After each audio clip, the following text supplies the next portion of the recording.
Hello friends, ഇന്നത്തെ video എന്ന് പറയുന്നത് നമ്മുടെ റോസാ തൈകൾ നല്ല രീതിയിൽ നല്ല ആരോഗ്യത്തോടെ വളർന്നു വരുവാനും ധാരാളം പൂക്കൾ തരുവാനുള്ള കുറേ ടിപ്പുകളാണ് ഞാൻ പരീക്ഷിച്ച ടിപ്പുകളാണ് നിങ്ങളുമായിട്ട് ഷെയർ ചെയ്യുന്നത്. അപ്പോൾ സ്കിപ്പ് ചെയ്യാതെ കണ്ടിട്ട് തീർച്ചയായിട്ടും നിങ്ങൾക്ക് റോസാ തൈകളോ ഒക്കെ അതോ മേടിക്കുമ്പോഴോ ഇതുപോലൊന്ന് ട്രൈ ചെയ്ത് നോക്കണം. അപ്പോൾ നമുക്ക് നഴ്സറിയിൽ നിന്ന് മേടിക്കുന്ന അതേ ആരോഗ്യത്തോടെ അതേപോലെ അത് അവിടെ നിന്ന് കിട്ടുന്ന ആ പൂവിൻ്റെ അതേ ഭംഗി നിലനിർത്തി നമുക്ക് വീണ്ടും വീണ്ടും പൂക്കൾ അത് നമുക്ക് വിരിയിച്ചെടുക്കാനായിട്ട് കഴിയും. അപ്പോൾ നമുക്കിതെങ്ങനെയാണെന്നൊന്ന് നോക്കാം. അപ്പം ഞാൻ ആദ്യം 2-3 റോസ തൈകൾ മേടിച്ച് അത് ഞാൻ നട്ട് കഴിഞ്ഞ് അത് എനിക്ക് നന്നായിട്ട് അതൊരു രീതിയിൽ നല്ല ആരോഗ്യത്തോടെ കിട്ടിയ ശേഷമാണ് ഞാൻ ബാക്കി തൈകൾ മേടിച്ച് വെച്ചത്. അപ്പോൾ അത് ഞാൻ ആദ്യം മേടിച്ചപ്പോൾ ചെയ്തത് നമ്മുടെ ഈ കവറിനകത്തെ ഉള്ള തൈകളാണ് ഞാൻ മേടിച്ചത്. അപ്പം അത് അന്നേരം എനിക്ക് വീഡിയോ എടുക്കാനായിട്ട് സാധിച്ചില്ല.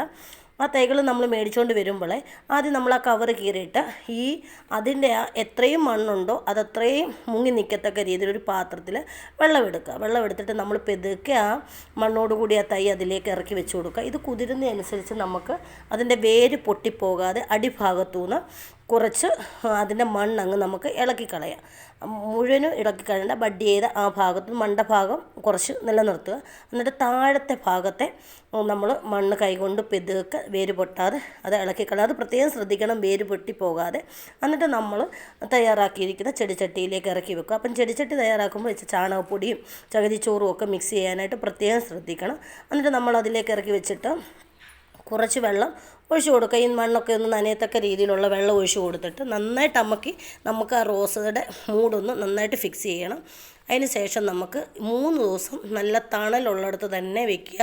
ഇപ്പോൾ ഒന്നാമത് നല്ല വെയിലുള്ള സമയമാണ്. അപ്പം തണൽ ഭാഗത്ത് വെയിൽ കൊള്ളാതെ, അതായത് നമ്മളങ്ങ് അകത്ത് കയറ്റി വയ്ക്കണമെന്നല്ല, നല്ല ഏതെങ്കിലും ഒരു മരത്തണലിലോ അല്ലെങ്കിൽ നമ്മുടെ കാർപോർഷൻ്റെ അവിടെ എവിടെയെങ്കിലും നല്ല തണലുള്ളിടത്തായിട്ട് എടുത്ത് വയ്ക്കുക. 3 ദിവസത്തിന് ശേഷം ഇളം വെയിൽ കിട്ടുന്ന ഇടത്തേക്ക് മാറ്റി വയ്ക്കുക. നമ്മൾ ഇളം വെയിൽ നമ്മൾ ഒരു ദിവസം വെക്കുമല്ലോ. അതിന് ശേഷം ഇതിൻ്റെ ചട്ടിയുടെ 4 ഭാഗത്തെയും മണ്ണ് ഒരു കമ്പ് കൊണ്ട് ഇതുപോലെ ഇളക്കി കൊടുത്തിട്ട് നമുക്ക് പിന്നെ അതിനു മുമ്പേ നമ്മൾ ഇതിനൊഴിച്ചു കൊടുക്കാനുള്ള വളം ആദ്യത്തേത് നമ്മൾ ചാണകമാണ് നമ്മൾ വെള്ളമാക്കിയിട്ട് ലായനിയാക്കിയിട്ട് ഒഴിച്ചു കൊടുക്കണ്ടേ. അപ്പം നമ്മൾ എത്ര തൈകളുണ്ടോ നമ്മുടെ ഈ റോസയ്ക്ക് തന്നെയല്ല എല്ലാത്തിനും തന്നെ അത് ഒഴിച്ചു കൊടുക്കുക. പക്ഷെ നന്നായിട്ട് നേർപ്പിച്ചെടുക്കണമെന്നേ ഉള്ളൂ. ഇത് ഞാൻ ആദ്യം കുഴിച്ചു വെച്ച തൈകളാണ്. അതിനെല്ലാം തന്നെ നന്നായിട്ട് പൂക്കളും വന്നു, പുതിയ കിളുന്തുകളാണെങ്കിൽ വരാൻ തുടങ്ങി. അപ്പോൾ അതിന് ശേഷം ഞാൻ മേടിച്ച് വെച്ചവയ്ക്ക് ചെയ്തപ്പോഴാണ് നിങ്ങളുമായിട്ടൊന്ന് ഷെയർ ചെയ്യാമെന്ന് വെച്ചത്. ഇങ്ങനെ ഞാൻ എടുത്തിട്ട് ഇതൊരു നമ്മുടെ ഒരു വലിയൊരു ബക്കറ്റാണ്. അതിൽ നിറച്ച് ഞാൻ വെള്ളമെടുത്തു. നമ്മൾ വെള്ളമെടുത്തിട്ട് നന്നായിട്ടൊന്ന് ഇളക്കി കൊടുത്ത് അത് മിക്സ് ചെയ്ത് ഒരു 1/4 മണിക്കൂർ വെച്ചതിന് ശേഷം നമ്മൾ അതെടുത്ത് ഈ മണ്ണെല്ലാം ഇളക്കിയതിൻ്റെ 4 ഭാഗത്തോട്ടും നന്നായിട്ട് ഒരു മഗ് നിറച്ച് നമ്മൾ അതിലൊഴിച്ച് കൊടുത്തിട്ട് നമ്മൾ ഈ മേടിച്ച് വെച്ച സമയത്ത് അതിൽ പൂക്കളൊക്കെ ഉണ്ടെങ്കിൽ, അഥവാ നമ്മൾ വീട്ടിലെ റോസകൾക്കാണ് ഇത് ചെയ്യുന്നതെങ്കിൽ അതിന് നമ്മുടെ റോസാപ്പൂവൊക്കെ വന്ന് വാടി നിൽപ്പുണ്ടെങ്കിൽ അതെല്ലാം ഒന്ന് കട്ട് ചെയ്ത് വിടണം.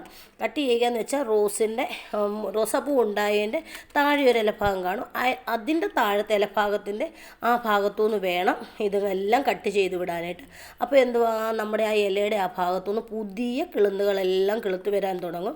അപ്പോൾ അത് നല്ലതേണ്ട. ഇത് ഞാൻ മേടിച്ച് കഴിഞ്ഞ് ഇങ്ങനെ നമ്മൾ ചെയ്തതിന് ശേഷം എനിക്കുണ്ടായ പൂവാണിത്. അപ്പോൾ അങ്ങനെ ഒന്ന് ചെയ്ത് നോക്കുക.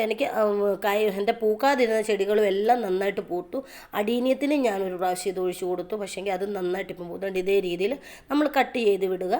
എല്ലാം അങ്ങനെ കട്ട് ചെയ്ത് മാറ്റുക. എന്നിട്ട് നമ്മളിത് ഒഴിച്ച് കൊടുത്താൽ മതി. അതിന് ശേഷം 2-3 ദിവസം കഴിഞ്ഞ ശേഷം നമ്മുടെ പുളിപ്പിച്ച കഞ്ഞിവെള്ളം, അതായത് ഇന്നത്തെ കഞ്ഞിവെള്ളമാണെങ്കിൽ നാളെ അത് രാവിലെ നന്നായിട്ട്, പ്രത്യേകിച്ച് ഒരു കാര്യം ശ്രദ്ധിക്കണം, നമ്മൾ റോസുകൾക്ക് വെള്ളം ഒഴിക്കുമ്പോൾ രാത്രി സമയങ്ങളിൽ ഒഴിക്കരുത്.